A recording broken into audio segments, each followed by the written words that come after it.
Did you ever move from one location to the other and get back into the back of your closet and find stuff that you didn't know you owned? Yeah, I got balls, no sirens. I got balls, won't you listen to me?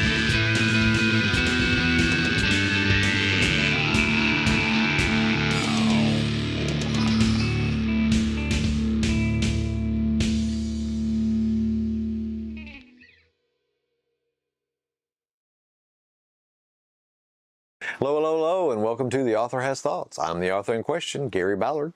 Today I'm talking about episode 5 of Hiss Whistle Dead, my Kindle Vella series that's also going to be a novel. Links in the description for where to buy or grab this episode, as well as descriptions about my other books in the Bridge Chronicles series, which this is a part of. Let's get to my thought. Episode 5 is one of those episodes that I ended up having to split into 2 episodes. It was originally episode 4, but now it's episodes 5 and 6. I get very confused myself with which episodes are which, and honestly, it doesn't matter. Read it like it is now. I still have to refer back to the text to see what episode was what. So, thanks Amazon.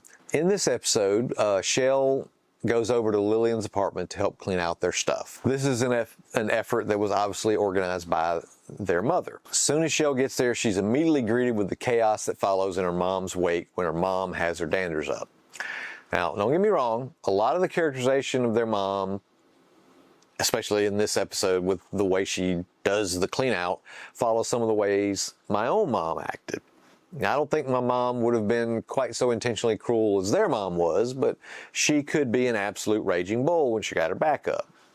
That stuff about drafting friends in to help rearrange the house, okay, that didn't happen with my mom, at least as far as I can remember, but I damn sure couldn't say she wouldn't have done that if the opportunity had presented itself. She did have that tendency to feel like she had to rearrange shit in the house like once a year, whether you wanted to move it or not. I don't mean like, let's put that chair by that window. I mean, let's rearrange your room just because.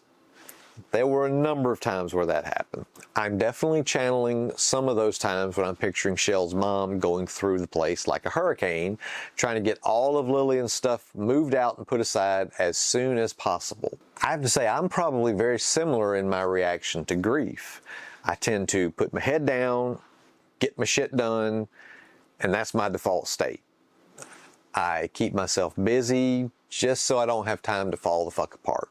Now, I'm not going to try to claim in any way that that's the healthiest way to grieve, but we all have our different ways. We also start to learn more about Barney and find out about the cell phone calls to Lillian right before their death.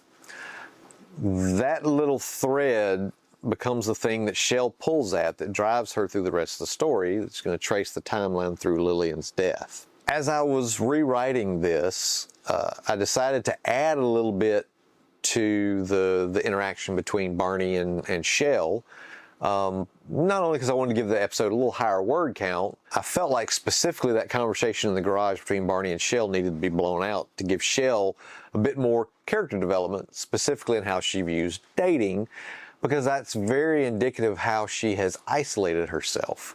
She is an extremely online person. One of the themes I keep coming back to in the Bridge Chronicles universe is how much of a spiral hackers and crash junkies seem to get into in terms of isolating themselves from encounters in the flesh. If you've read the other earlier stories, I often depict the hackers as having like yellowed or pale skin, looking very unhealthy. Their apartments are in an almost constant state of almost hoarder levels of chaos.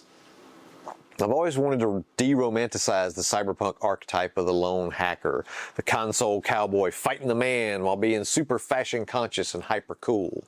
My hackers aren't really any of those things, though they do try, especially amongst their own communities. In mine, they're just people trying to survive in a world increasingly hostile to nonconformists. And for the hackers, though, it's not just nonconformity that they are exercising. We've got people like Barney, who is clearly neurodivergent in some way, agoraphobic and shy, but very talented. Shell, though not really what one might consider neurodivergent, she still seems to have trouble getting herself out amongst the crowds.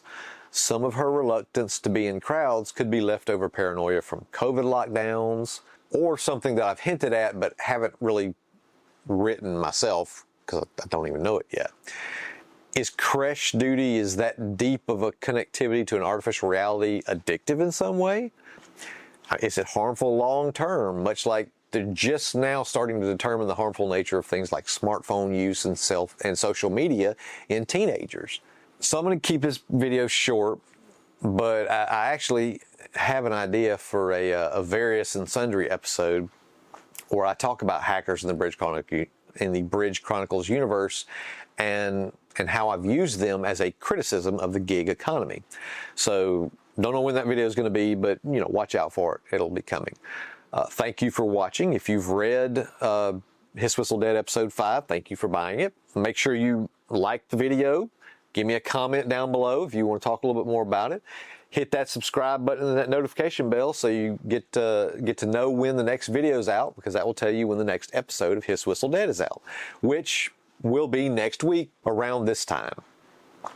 Check me out on my socials like Instagram, and I'll have a link to Blue Sky in the description below.